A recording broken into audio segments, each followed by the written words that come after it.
Ya, halo, shalom semua, selamat malam. Jumpa lagi di acara yang ditunggu-tunggu setiap Selasa malam yaitu Sabda Youth. Nah, kali ini kita masuk ke episode 50, episode ke-66 yaitu dengan judul Purpose Driven Life. Nah, jadi apa sih Purpose Driven Life ini? Jadi teman-teman stay tune ya, selalu pantengin terus Instagram Live.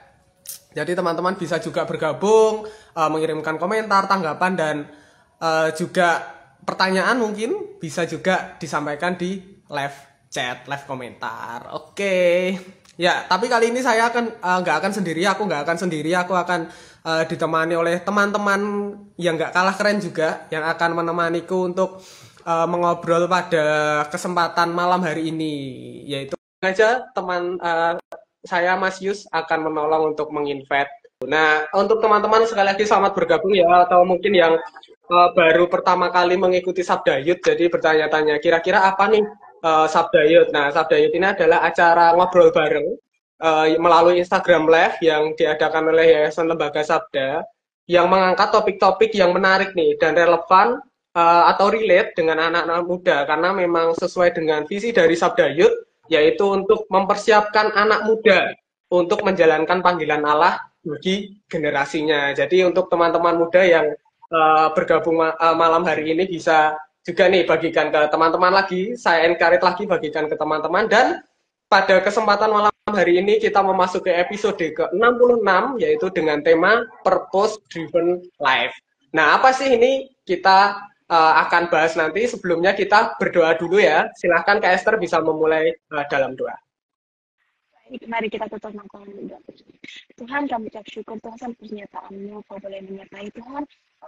Saat ini kami akan melaksanakan live bersama yang akan membahas tentang tujuan purpose Driven Life. Tidak bersama sertai Tuhan dari awal pertanyaan dan berkati juga penonton yang akan nonton biar apa yang kami sampaikan bisa terberkati sampai hatinya dan terlaksana dengan baik. Tuhan, terima kasih supaya kami dari awal hingga akhirnya kami menyerahkan sepenuhnya hanya di dalam nama Bapa Tuhan Yesus Kristus. Haleluya. Amin. Ya. Amin. Amin. Oke, untuk Kak Esther nanti bisa lebih keras lagi ya suaranya. Tadi agak putus-putus dan agak kurang jelas.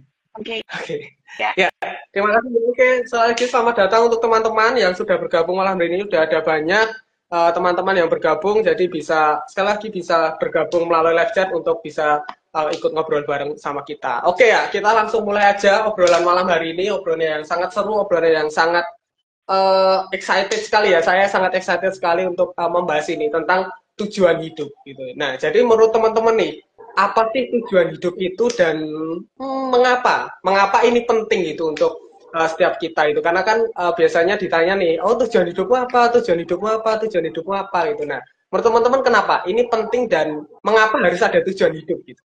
Silakan teman-teman, pendapatnya bagaimana? Ya. Saya mau jawab. Tujuan hidup itu menurut saya penting. Kenapa? Karena tujuan sendiri adalah arahan kita selama hidup.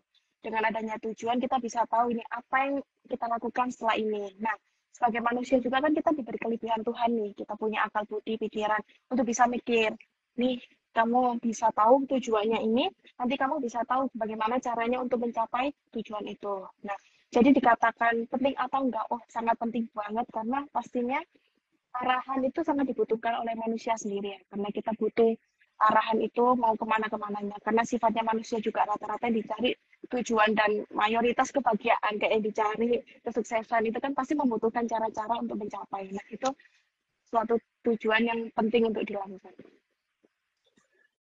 Ya, iya. Kalau silakan Kak Grekel. Oh iya, boleh ya saya dulu ya. Oke, thank you Kak. Jadi kalau kita bicara tentang tujuan hidup, saya akan bicara pertama kali itu adalah kenapanya dulu, mengapanya dulu. Mengapa kita punya tujuan hidup? Mengapa kita punya tujuan? Nah, banyak orang dalam pelayanan yang saya temukan, mereka itu hanya asal hidup aja. Mereka hidupnya kacau karena mereka nggak tahu nih kenapa ada yang namanya tujuan hidup. Jadi kalau kita bicara tentang tujuan hidup, kenapanya dulu. Kenapa kita punya tujuan hidup? Ya, alasannya adalah untuk kita tahu kemana kita mau pergi. Nah, Lalu bagaimana caranya? Kalau untuk bicara tentang tujuan hidup itu, saya akan berkata bagaimana. Nah, bagaimana cara kita punya tujuan hidup? Kita lihat nih, kiri, kanan.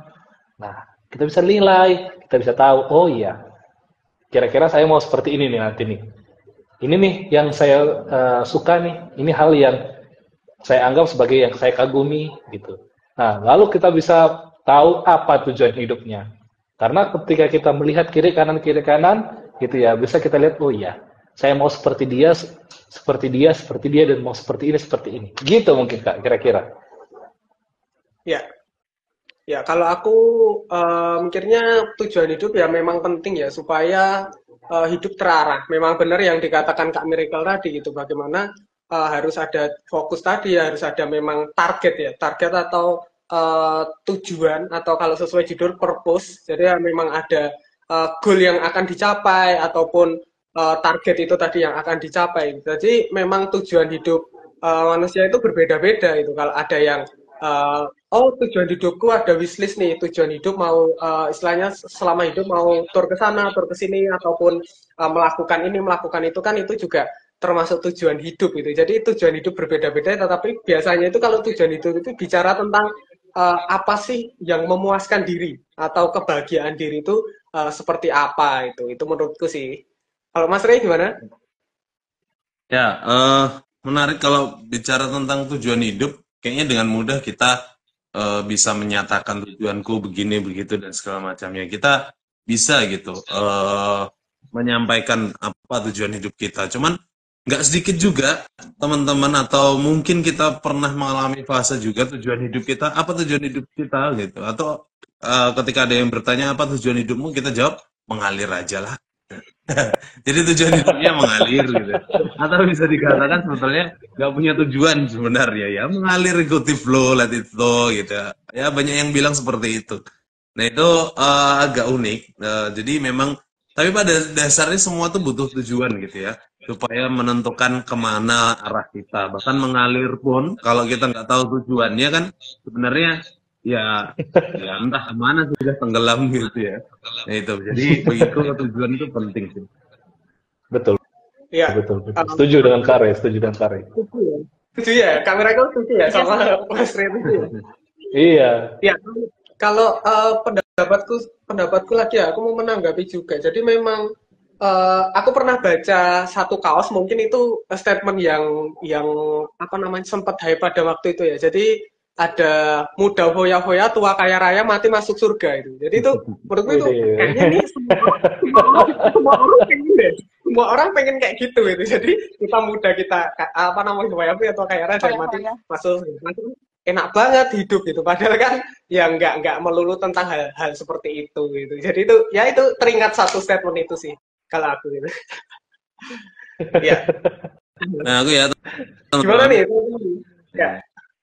Okay. Ya, tapi memang itu yang dimiliki semua orang atau yang dimau semua orang. Tujuan hidup, ketika berbicara tentang tujuan hidup ya di dunia khususnya, pasti carinya yang fun-fun, yang mengenakan, yang intinya bisa membahagiakan dia atau orang-orang di sekitarnya. Bahkan kita masing-masing pun pernah gitu juga merasakan hal yang sama atau membangun tujuan tersebut gitu ya. Yaitu biasanya yang paling terkenal ya kaya raya itu tadi, ya kaya raya, hidup makmur. Siapa sih yang nggak pengen gitu? Semua kita pengen gitu, karena memang segala-galanya butuh uang gitu. Jadi ya itu memang diperlukan. Cuman masalahnya ketika kita berbicara tentang hidup Kristen gitu atau hidup kekristenan, kan itu bukan berbicara soal harta duniawi saja gitu. Kita diajarkan untuk mengumpulkan harta dan bertujuan untuk kemuliaan Tuhan. Tapi kan bukan itu, karena Yesus sendiri mengatakan kan berbahagialah orang yang miskin gitu kan di hadapan Allah. Jadi ketika kita berbicara tentang tujuan hidup orang Kristen khususnya, bukankah itu tujuan hidupnya adalah keselamatan gitu ya teman-teman? Ya nggak? Sepakat nggak teman-teman kira-kira gitu dengan hal ini? Akan. Setuju Kak. Karena kalau kita bicara tentang ini lebih spesifik lagi nih ya, karena kan tadi kita bicara tentang tujuan hidup. Ini lebih spesifik ke orang-orang Kristen, kan begitu. Nah, kalau kita bicara tentang orang Kristen, kita harus berkaca dan melihat tentang ada satu pribadi yang ke atas. Namanya Yesus Kristus, kan begitu. Nah, Alkitab bilang kalau tujuan kita menjadi serupa dengan Yesus, gitu ya. Itu berarti kita belajar untuk disempurnakan. Nah, saya beberapa waktu yang lalu saya mengingat, saya pernah itu bicara begini. First love, cinta yang semula, itu membawa langkah pertama untuk kita bisa mengenal Kristus. Lalu kemudian first love juga, atau cinta yang semula itu yang membawa kita berjalan bersama dengan Kristus. Lalu sampai pada akhirnya kita disempurnakan bersama dengan Kristus itu sendiri. Nah, inilah tujuannya kita nih. Kita mengenal Kristus secara sempurna, kita menjadi serupa dengan Dia, dan kita nanti dipermuliakan bersama-sama dengan Dia. Itu. Jadi kalau kita bicara tentang tujuan hidup orang Kristen, kita udah tahu nih tujuannya kemana nih. Ke atas nih. Langsung ke atas. Jadi langsung melihatnya Kristus, bukan lihat ke kiri kanan lagi nih, gitu. Silakan, Kak. Ya, benar ya. Jadi bicara tentang kekekalan itu hal yang kalau ada beberapa orang itu yang bicara kekekalan itu jadi hal yang kekekalan kan masih nanti, itu hal yang akan terjadi kelak gitu. Tetapi kan sebagai orang percaya, orang Kristen yang memang orang Kristen yang sungguh-sungguh dalam Kristus itu kan harusnya kita memikirkan tujuan akhir kita nanti gitu. Tujuan akhir kita nanti kan ya kekekalan, karena kalau bicara tentang kekekalan pun juga ada dua, ada tentang kematian kekal dan kehidupan kekal. Jadi tentang itulah kita hidup yang kekal itu. Jadi tujuan kekristenan itu tadi, tujuan orang-orang percaya kan kembali lagi bahwa kita sudah dipilih Allah, sudah ditebus dari dosa-dosa yang lama, dari kehidupan yang lama, sehingga dengan dengan penebusan itu respon kita bagaimana? Kembali lagi ke tujuan kita, yaitu untuk memuliakan Allah gitu. Jadi kembali lagi bahwa ada di Yesaya 43 ayat 7 itu. Jadi manusia diciptakan untuk memuliakan Allah. Terus ada sambungan lagi di Roma 11 ayat 36 bahwa dari segala sesuatu dari Dia, oleh Dia, dan untuk Dia. Jadi segala sesuatu yang ada dalam pribadi ya kembalikan lagi untuk Tuhan, untuk kemuliaan nama Tuhan itu. Itulah tujuan hidup orang Kristen sih menurutku itu. Ya. Oke, Kak. Setuju banget tadi sama apa yang disampaikan. Ini aku jadi teringat ya salah satu ayat yang pernah saya baca, yaitu Efesus 2 ayat 10. Karena kita ini buatan Allah, diciptakan dalam Kristus Yesus untuk melakukan pekerjaan baik yang dipersiapkan Allah sebelumnya. Dia mau supaya kita hidup di dalamnya. Nah, dari ayat ini tuh saya teringat bahwa saya itu punya tujuan bahwa apapun yang saya lakukan, apapun yang saya kerjakan, apapun yang saya persiapkan, saya rencanakan, semua itu hanya untuk Tuhan, hanya untuk memuliakan Tuhan. Jadi di sini menyatakan bahwa tujuan orang Kristen itu ya hanya untuk memuliakan nama Tuhan. Dimanapun kita berada, dimanapun kita berada, apapun yang kita lakukan, itu semata-mata semua hanya untuk Tuhan. Karena Tuhan yang sudah menciptakan dengan banyaknya apapun yang kita respon, apa yang kita dapatkan itu kan berbeda-beda. Karena tujuannya itu sama dengan apa yang kita dapatkan berbeda-beda, tapi kembali lagi, apa yang kita kerjakan itu hanya untuk Tuhan, hanya untuk memuliakan nama Tuhan. Itu sih menurut saya, Kak. Ya, jadi tentang memuliakan Tuhan itu jadi satu hal yang jadi satu hal yang menggugah hati ya. Menurut saya menggugah hati itu. Jadi malah berpikir-pikir lagi itu tujuan memuliakan Tuhan itu seperti apa, atau caranya bagaimana. Ya pastinya kan taat gitu. Taat kan abstrak. Tetapi kalau dari Kak Esther dan Kak Miracle tadi ya bahwa memang kita diciptakan ya kembali lagi garis merahnya yang harus di underline, di bold, ataupun bahkan di stabilo tebel itu ya memuliakan nama Tuhan itu. Ini Kak Rey kembali. Halo Kak Rey. Ya, sorry ya guys. Ada kendala teknis sehingga harus beberapa kali diturunkan. Gitu.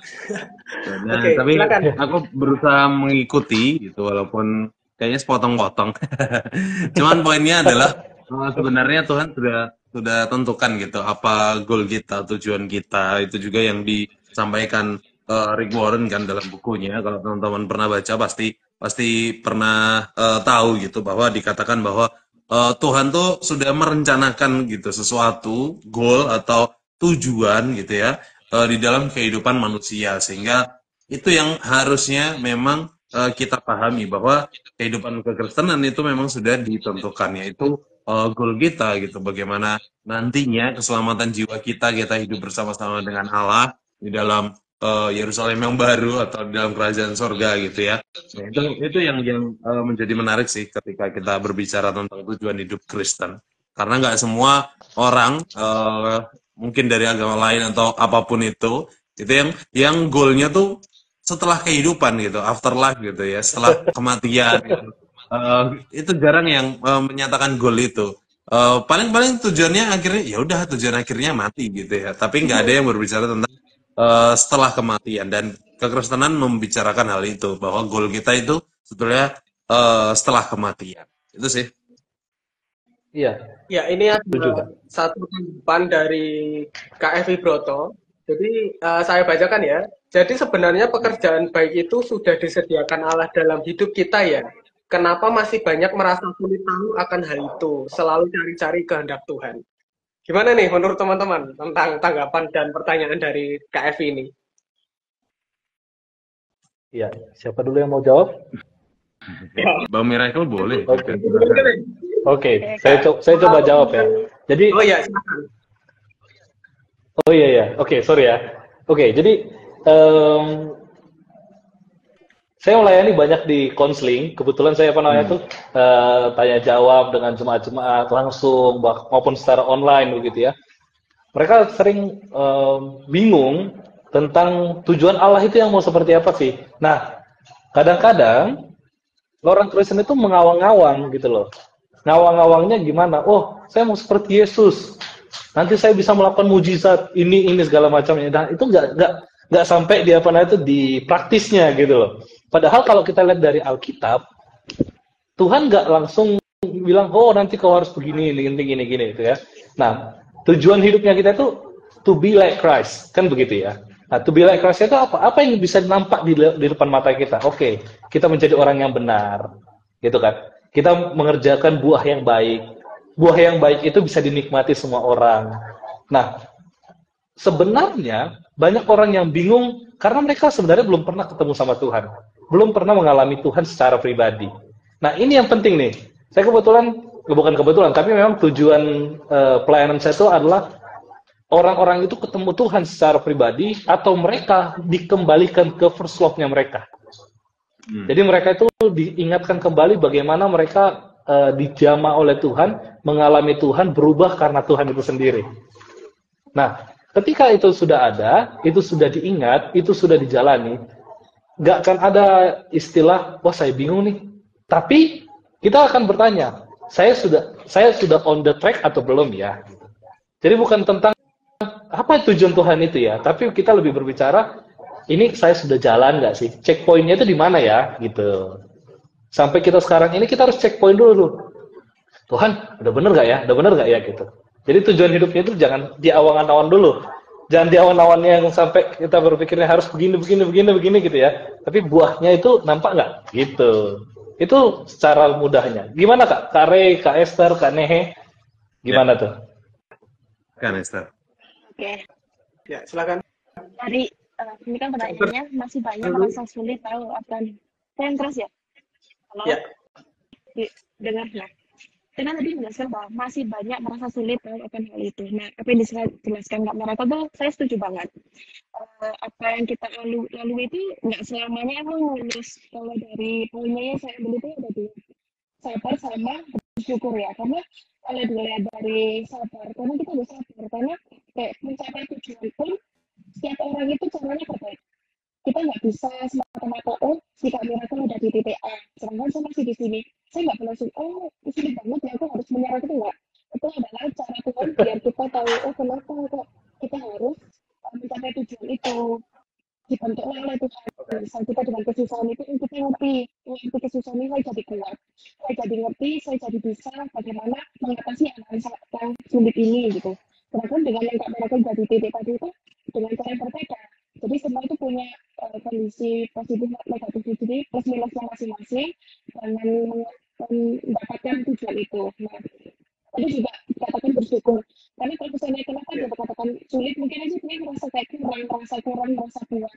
Tidak ada kata bersyukur, jadi dia merasa ini udah sulit, ini udah di titik saya tuh nggak bisa gitu. Jadi karena adanya kurang bersyukur dan mencari nama Tuhan itu sehingga ia merasa sulit gitu. Jadi perlu kadang kita merasa kayak mau melakukan sesuatu kayak ini kayak nggak seru gitu ya, kayak nggak seru itu saya menjelaskan bahwa itu adalah kayak kayak bisikan dari Roh Kudus juga yang kamu lakukan itu sesuai nggak sesuai. Jika kamu terus lakukan itu meskipun itu nggak seru gitu, itu bisa aja jadi kesalahan. Jadi itu jalan yang sangat diambil. Jadi kita harus terus bersyukur dan sabar untuk memahami dan menunggu arti Tuhan itu sendiri.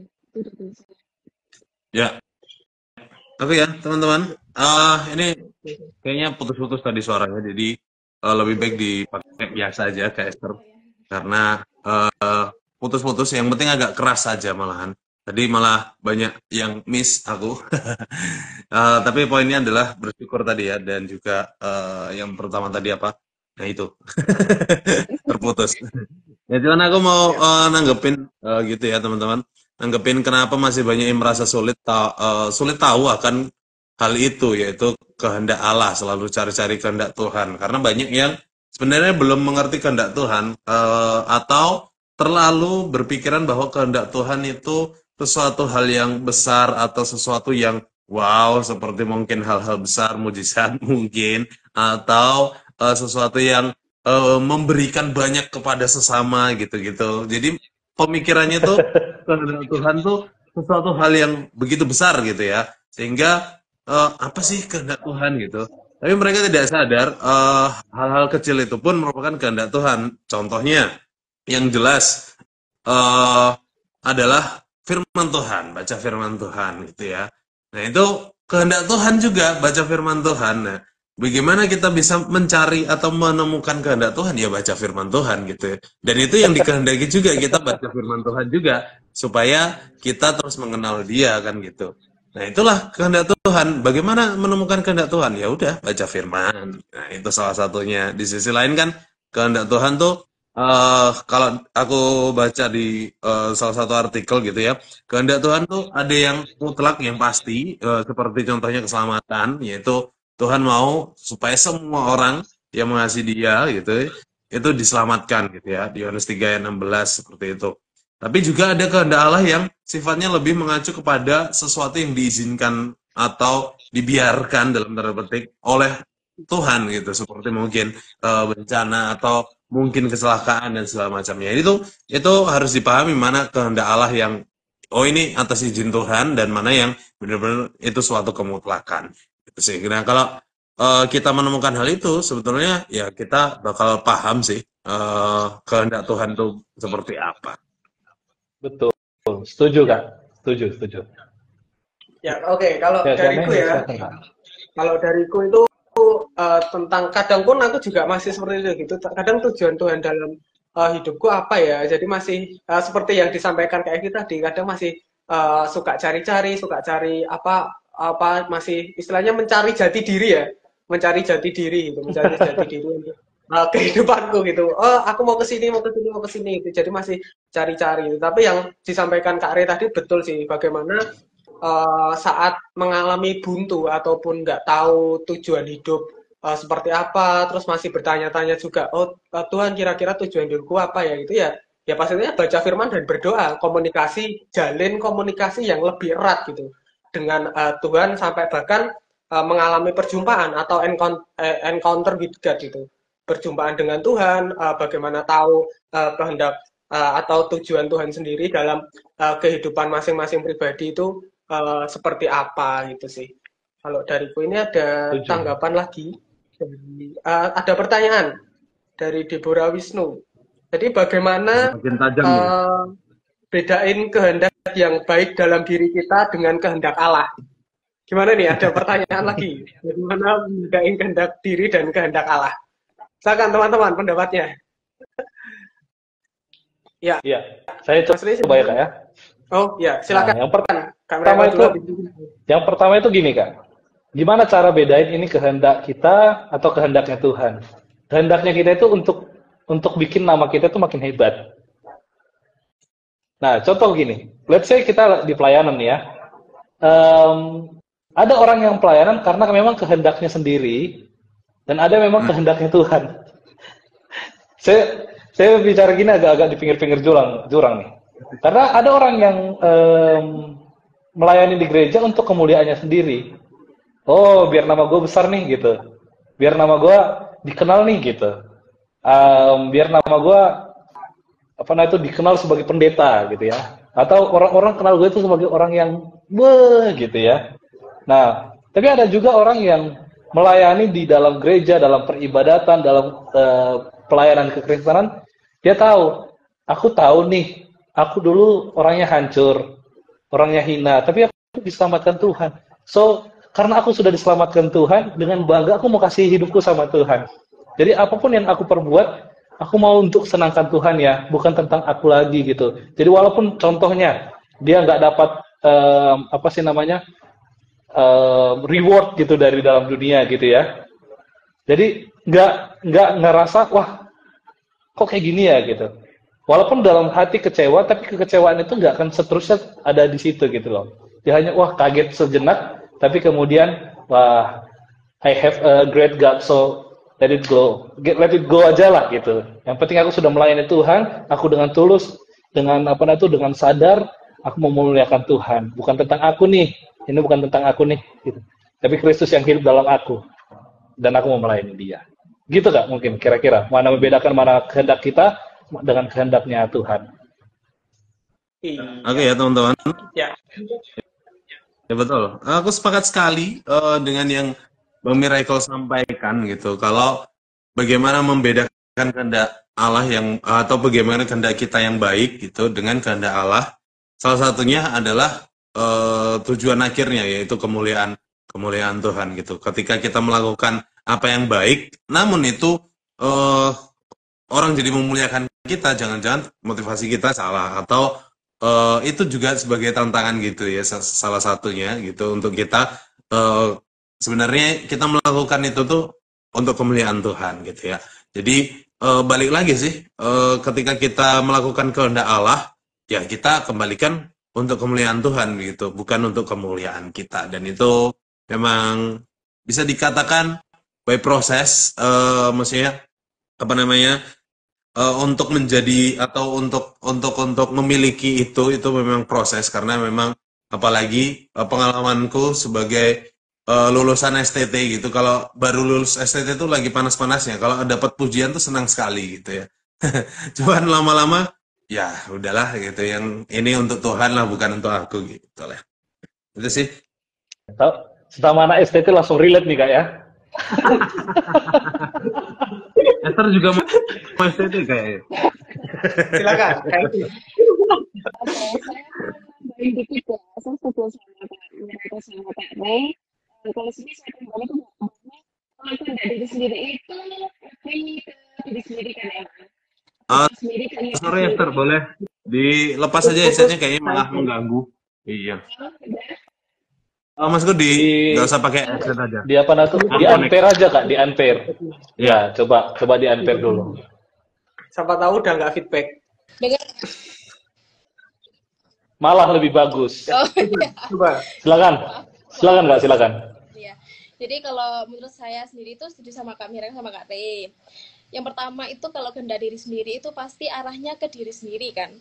Ke egonya, mau terlihat populer, pengen diagung-agungkan, pengen terlihat wah Esther, wah Kak Ray, wah Kak Miracle gitu. Nah, dan itu kan pemikiran-pemikiran jangka pendek. Sedangkan kalau kehendak Tuhan itu pasti jangka panjang. Misal aku harus ke gereja sama misal aku diajak makan-makan gitulah. Nanti makan-makan aku terlihat cantik biar dilihat orang-orang. Itu kan pemikiran jangka pendek kan misalnya ya. Terus dibandingkan sama yang aku harus ke gereja. Aku di gereja aku bisa dapat firman Tuhan yang dimana aku bisa ngerti nanti tujuan hidupku ke depan itu kayak gimana gitu. Jadi kalau berdasarkan kehendak itu jadi jangka panjang sama jangka pendek itu tadi. Nah, kalau kehendak Tuhan itu juga harus taat sama Tuhan, ikut perintahnya supaya kita ngerti, oh ini tuh harusnya sesuai sama ajarannya Tuhan, sesuai sama kehendak Tuhan. Gitu sih Kak dari saya. Setuju Kak. Betul. Ya. Kalau aku sih simpel ya, maksudnya kehendak diri dan kehendak Allah itu apa namanya, balik lagi ke motivasi. Gitu. Motivasinya seperti apa? Memuliakan diri atau memuliakan Allah? Itu simpel. Tujuannya mau memuliakan diri atau memuliakan Allah yang Iya. harusnya kita muliakan dan kita agungkan itu tadi dari setiap perbuatan yang kita lakukan. Ya itu Setuju. dan itu ya. Setuju. Ya, aku ya. Ini ada satu tanggapan yang mungkin menindaklanjuti juga bisa memperdalam diskusi kita. Ya. Biasanya alasan masih cari-cari sih, karena yang kondisi saat ini belum sesuai kenyamanan diri sendiri. Jadi merasakan seolah-olah rasa itu tanda bukan kehendak Allah. Pengalamanku, itu kata Deborah Wisnu ya. Itu ya, menurutku nanti teman-teman boleh tambahi gitu ya. Menurutku memang salah satu tanda adalah diri sendiri, karena yang bergumul, yang menggumulkan itu kehendak Allah atau bukan kan kita dengan Tuhan gitu ya. Sebetulnya nggak bisa diwakilkan. Allah bisa memakai orang lain untuk menunjukkan itu kehendak dia atau bukan. Tapi yang mutlak sekarang adalah kita dengan Tuhan. Ya salah satunya bisa dengan rasa nyaman atau bahasa rohaninya damai sejahtera gitu ya. Ketika kita melakukan sesuatu dan ada damai, bisa jadi itu memang kehendak Tuhan. Tapi walaupun seperti itu, belum tentu mutlak juga gitu ya. Dan itu harus bagiku benar-benar pergumulan pribadi sih. Tanya Tuhan, minta tanda lebih dari damai sejahtera. Karena damai sejahtera itu bukan suatu kemutlakan, oh karena aku damai, udah, oh ini kehendak Tuhan pasti nih. Belum tentu juga gitu ya. Sejujurnya, Betul. karena aku pernah merasakan hal itu. Rasanya seperti, oh enak nih, damai nih. Oh ternyata bukan. Itu sih. Iya, Kak, aku nambahin Kak ya. Apalagi ini kaitannya dengan pelayanan nih ya. Ehm, let's say gini ya, kita pernah diundang ke satu tempat, ya kan? Terus kedua kalinya kita datang tanpa diundang. Kalau kita ngerasanya nggak disambut dengan cara yang sama, itu kadang-kadang kita dongkol, ya kan? Itu nggak nyaman tuh buat diri kita sendiri tuh. Tapi pertanyaannya, itu benar atau enggak? Salah, ternyata perasaan kita yang salah. Nah, perasaan kita tuh seringkali nipu kita tuh. Oh, sepertinya bukan dia nih, yang apa namanya tuh, yang orang yang apa sih namanya, dianggap sebagai orang yang hormatin gitu. Bukan gereja ini nih gitu. Dia nggak hormatin gua nih gitu ya. Atau segala sesuatu ya, pikiran-pikiran yang buat kita tuh tujuannya ke self center gitu ya, ke diri kita sendiri. Nah, kalau tujuan ke dirinya sendiri ngerasa, oh harus begini nanti baru begini, aduh, saya mau bilang Yesus saja suruh kita pikul salib. Ini belum pikul salib. Cuman kita datang, kita duduk, kita ibadah, terus kita dianggap, oh ya, oke Kak, terima kasih sudah datang kembali ya gitu. Loh, saya nggak disuruh maju ke depan nih, gitu kan? Nah itu tuh yang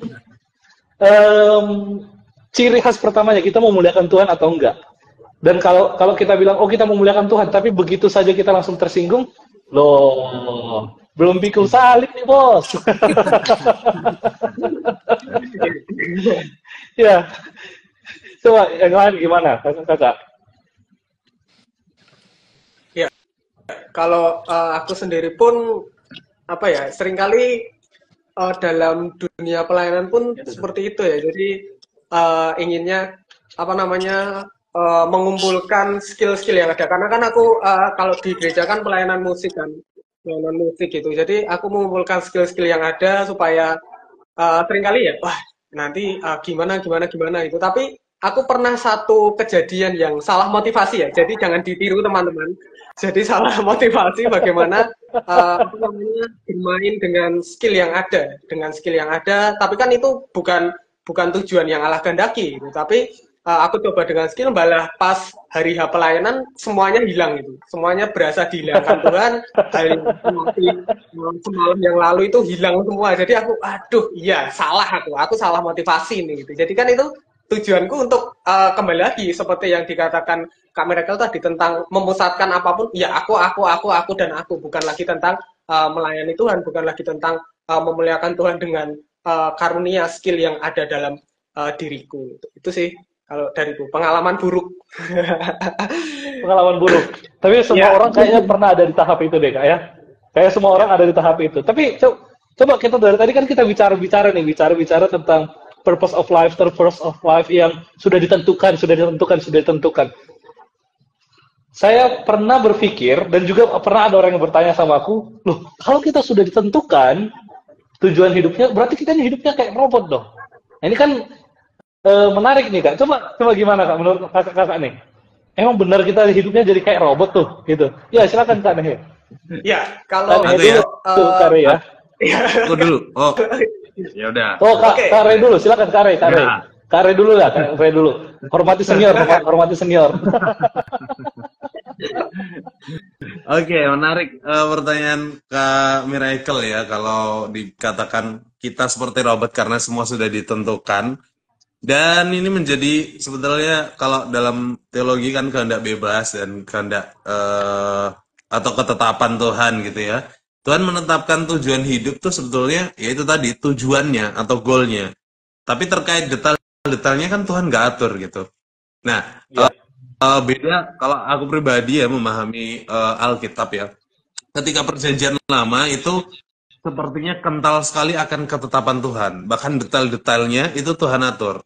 Cuman bagiku itu sebuah referensi atau teladan bagi kita sekarang. Kalaupun kita seperti itu, mengambil kehendak bebas seperti itu, maka dampaknya akan A gitu ya. Kalau kita mengambil contoh bangsa Israel lah, ketika mengeraskan hati kita, oh ternyata kita dihukum Tuhan. Tapi kita kalau taat, oh ternyata Tuhan terus menyertai. Nah, itu di dalam perjanjian lama kan kental sekali akan ketetapan-ketetapan seperti itu. Tapi itu perjanjian lama, perjanjian baru setelah Yesus bangkit gitu, setelah bangkit dari kematian naik ke surga, Paulus sering katakan ya kehendak bebasnya juga cukup terasa gitu.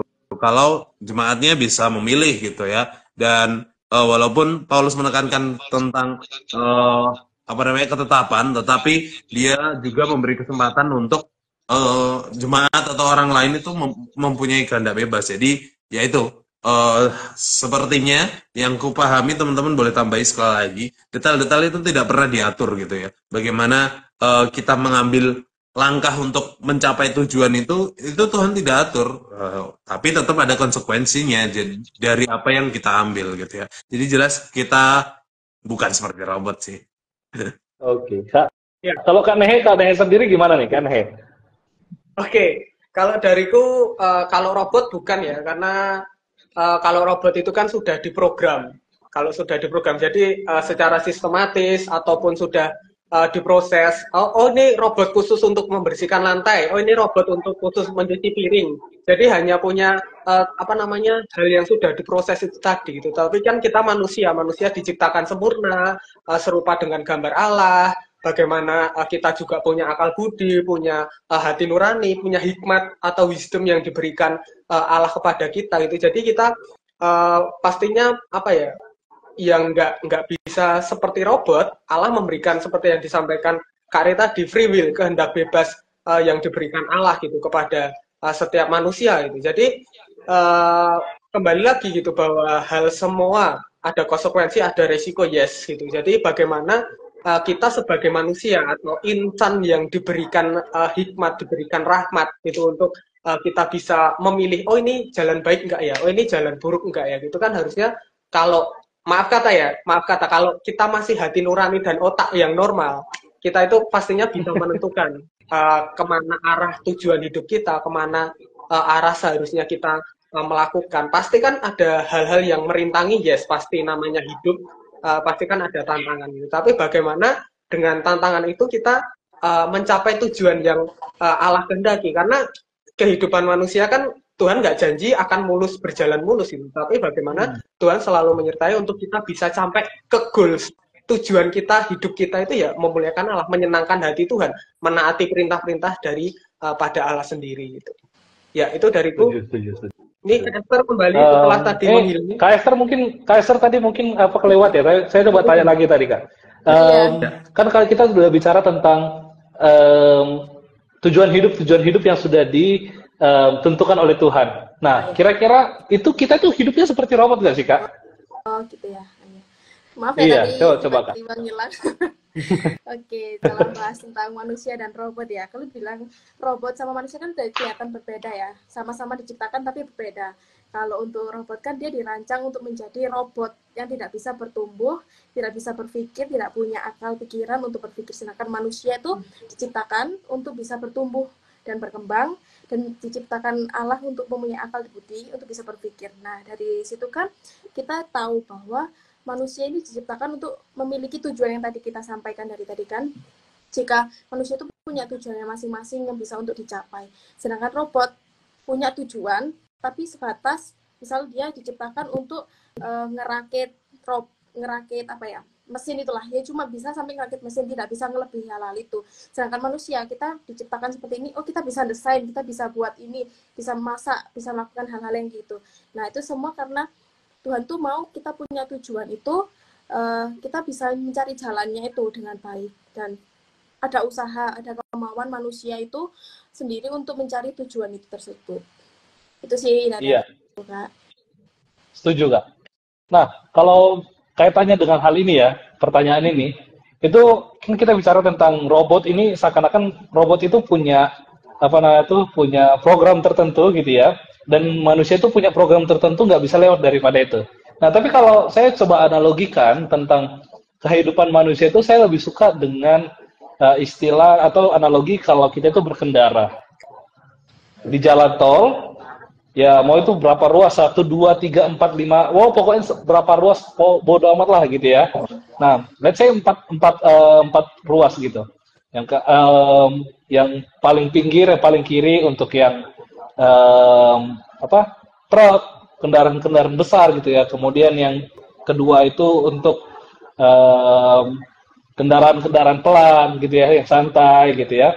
Kemudian yang di row ketiganya itu yang agak cepat, yang keempat untuk mendahului gitu ya. Nah, dalam kehidupan kita boleh, kita tujuannya kemana? Contoh kita mau ke Solo nih gitu, mau ketemu sama Kak Rey sama Kak Nehe gitu ya.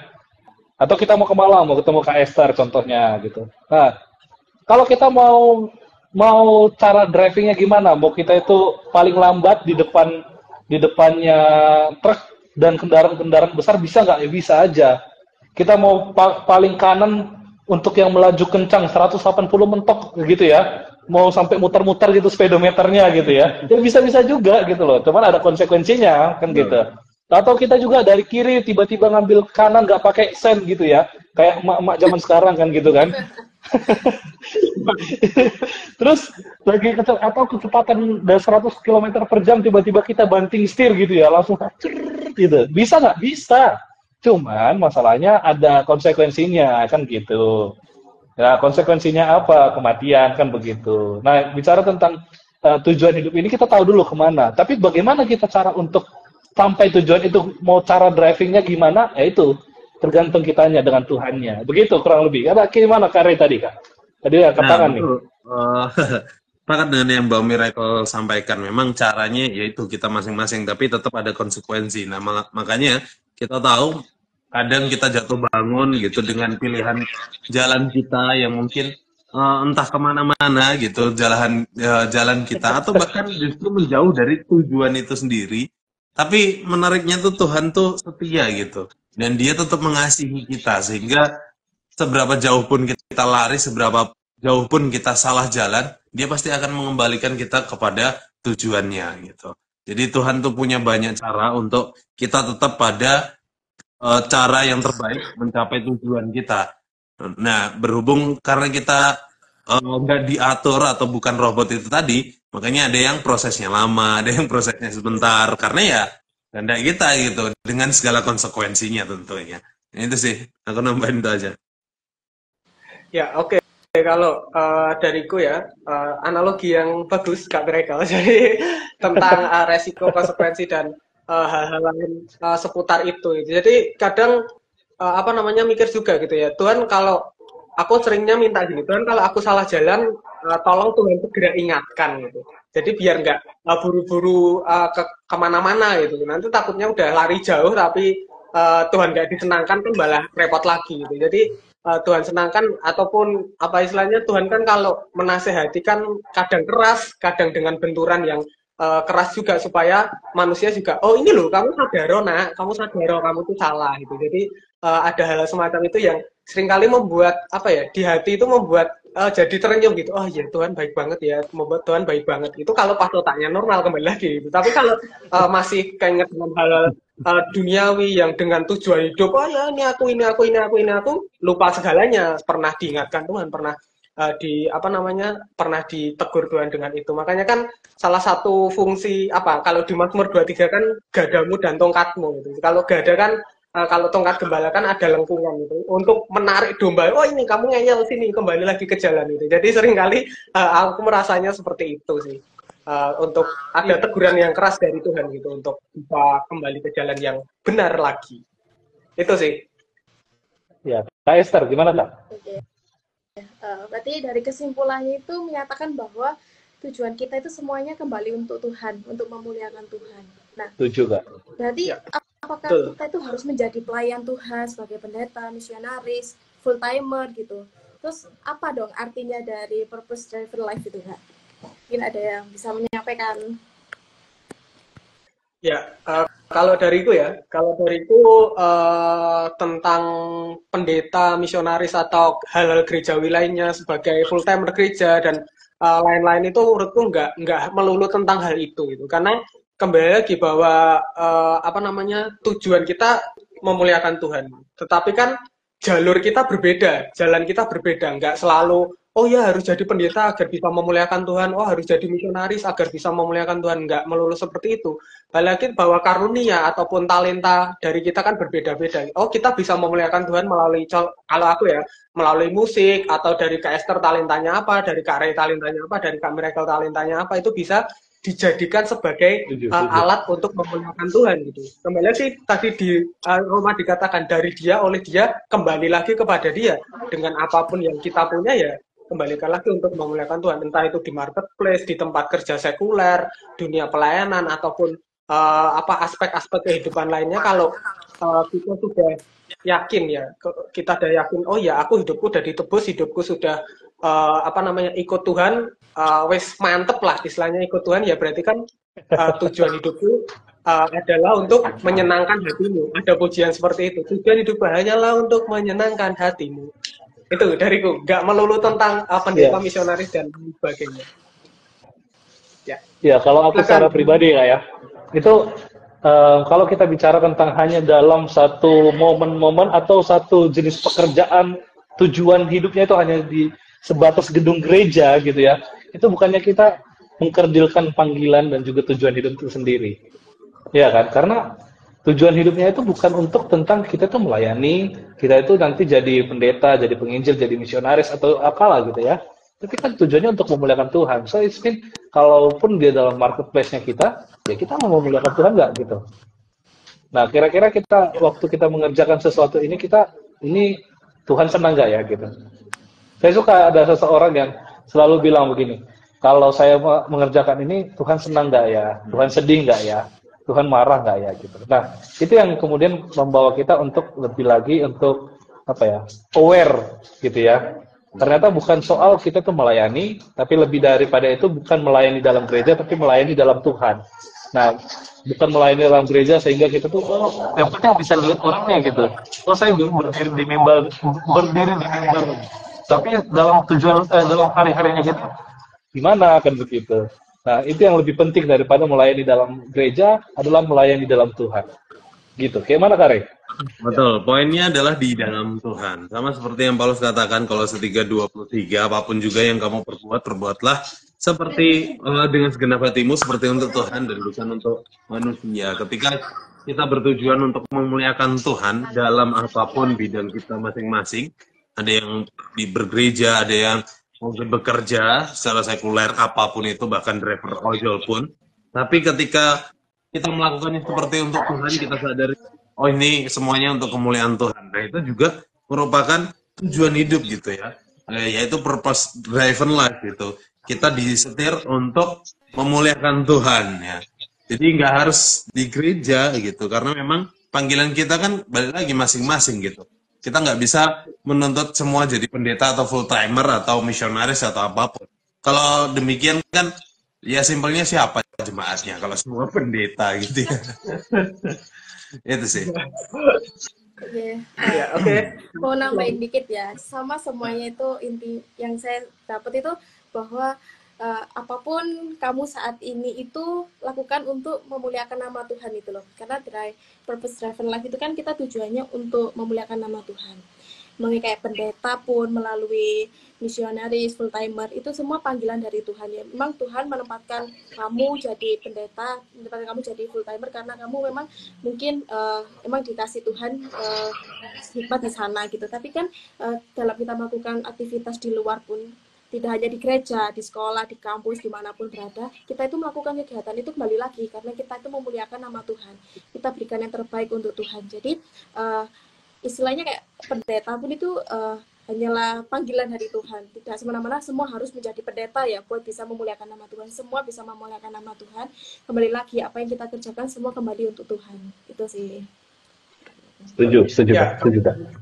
ya, kalau aku sendiri pun nanggapi lagi ya, aku ada sedikit tambahan lagi memang balik lagi panggilan hidup orang berbeda, tujuan hidup orang tetap satu tujuan, satu tekad yaitu untuk memuliakan Tuhan gitu ya teman-teman semua. Jadi apa sih tujuan hidup manusia? Jadi kalau bingung ya tujuan hidupmu memuliakan nama Tuhan. Apa sih? Kalau mungkin dari teman-teman yang sulit menemukan tujuan hidup dan itu orang percaya, tujuan hidupmu apa ya? Tujuan hidupmu memuliakan nama Tuhan. Kalau ada balik tanya, lu gimana menyenangkan hati Tuhan? Baca Alkitab seperti jawabannya Mas Re tadi itu ya. Jadi ya itu teman-teman. Oke. Jadi kita memuliakan Tuhan dengan apapun talenta yang Tuhan percayakan kepada diri kita, masing-masing kita punya talenta berbeda, punya karya yang berbeda. Tujuannya yaitu untuk satu, yaitu untuk memuliakan Tuhan. Amin. Ini tadi cara ngomongnya nih kayak lagi pilek gitu ya. Iya. Lagi ini. Oke ya, teman-teman, terima kasih ya karena waktu kita sudah pukul 8 kurang dikit. Karena waktu obrolan ini sangat seru, berbicara tentang tujuan hidup kekristenan, tujuan hidup tadi kita bicara tentang tujuan hidup secara umum itu hal yang sangat hype sekali dibicarakan, apalagi kalau masa-masa muda seringkali masih mencari jati diri, mencari tujuan hidup, dan ini mungkin acara Sabda Youth ini bisa menjadi pencerahan untuk teman-teman, mengingatkan lagi tujuan hidup kita sebagai orang percaya yang sudah ditebus adalah untuk memuliakan Tuhan. Ya, itu closingan ya. Jadi teman-teman lain juga bisa menyampaikan closing statement. Bisa dimulai dari Kak Miracle dulu, Kak Ray, kemudian Kak Esther. Silakan, Kak Miracle. Oke. Jadi tujuan hidupku adalah to be a gentleman. Nah, bicara tentang gentleman ini aku melihat dari Yesus bagaimana dia merangkul orang-orang berdosa. Dia nggak langsung judgment, tapi dia rangkul dulu, dia kasih tahu kesalahannya, dia kasih tahu dosanya, dan itu hukum yang lebih berat tuh rasanya. Karena ketika kita tahu kita salah, kita tahu kita berdosa, lalu kita dirangkul, kita disayang, kita bilang, my son, my daughter, ayo kita mulai lagi ya. Nah itu yang menjadi tujuan hidupku. Begitu Kak, mungkin Ray, silakan. Silakan Kak Ray. Tujuan hidup yang menarik, luar biasa. Aku punya satu kutipan gitu, mungkin teman-teman pernah dengar, itu juga yang aku cantumkan di skripsiku dulu. Kalau berani jangan takut-takut, jangan berani-berani. Nah begitu, tujuan hidup kita selagi memuliakan Tuhan, itu harus berani juga gitu. Tapi kalau ada keraguan-raguan, mending istirahat dulu, gumulkan sungguh-sungguh gitu ya. Jadi kalau takut jangan berani-berani gitu, jangan maju melangkah daripada salah langkah gitu ya. Jadi ya balik lagi, purpose driven life itu berbicara tentang tujuan hidup kita yang memuliakan Tuhan. Jadi terus muliakan Tuhan dengan apapun yang kita punya dan dengan jalan apapun yang kita tempuh gitu ya. Selagi itu memang jalan yang baik ya, bukan seperti hal-hal yang negatif atau pekerjaan negatif ya. Mana mungkin bisa memuliakan Tuhan dengan pekerjaan negatif ya, agak lain juga kalau terjadi. Tapi harapannya teman-teman dengan pekerjaan yang ada, apapun itu, meskipun bukan pendeta, bukan pelayanan gereja, dan apapun yang teman-teman ambil, mari kita belajar untuk memuliakan Dia dalam kehidupan kita. Jangan berhenti memuliakan Tuhan dan jangan berhenti terus bergumul dengan Dia kalau masih mungkin banyak keraguan apakah ini memuliakan Tuhan atau enggak, ya tanya Tuhan. Itu jauh lebih baik daripada tanya orang lain. Orang lain membantu tentunya karena Tuhan bisa bekerja lewat orang lain. Tapi yang utama tanya Tuhan dulu deh coba. Ya, oke, itu Ya, aja. oke. Esther, Kalau saya tadi kan Miracle bilangnya gentleman ya buat tujuan. Kalau saya tuh juga punya tujuan ini pribadi, yaitu jadi independent woman ya. Gimana banyak ya anak cewek yang mengaku-ngakukan hal itu. Kenapa itu dikatakan independent woman, tapi di sini saya tuh nggak bisa sendiri karena saya selalu mengandalkan Tuhan.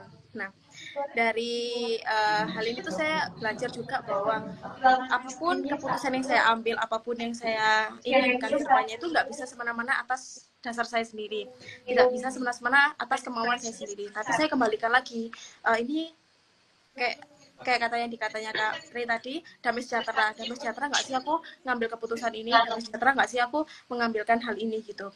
Jadi saya doakan kembali, saya kembalikan lagi kepada Tuhan karena semua itu apa yang saya kerjakan, apa yang saya lakukan itu semata-mata hanya untuk kemuliaan Tuhan. Jadi apapun pekerjaannya itu nanti, apapun pekerjaan apa yang dilakukan sekarang, apapun jabatanmu ini kembali lagi itu semua itu yang dilakukan hanya untuk Tuhan. Semua tujuan itu hanya untuk Tuhan. Cuma kita berbeda saja, kendaraannya yang beda, jalannya itu beda, apa yang kita gunakan. Tapi kembali lagi itu semua kembali untuk kemuliaan Tuhan. Ya, oke. Kalau dari aku, tujuan hidup memuliakan Tuhan bukan pilihan, tapi adalah keharusan.